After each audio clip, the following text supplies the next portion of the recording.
बात कहे,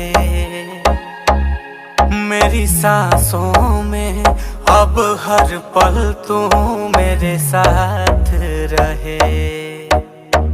मुझ पे कर दे इतनी सी मेहरबानी, आजा दिल में वो लड़की दीवानी।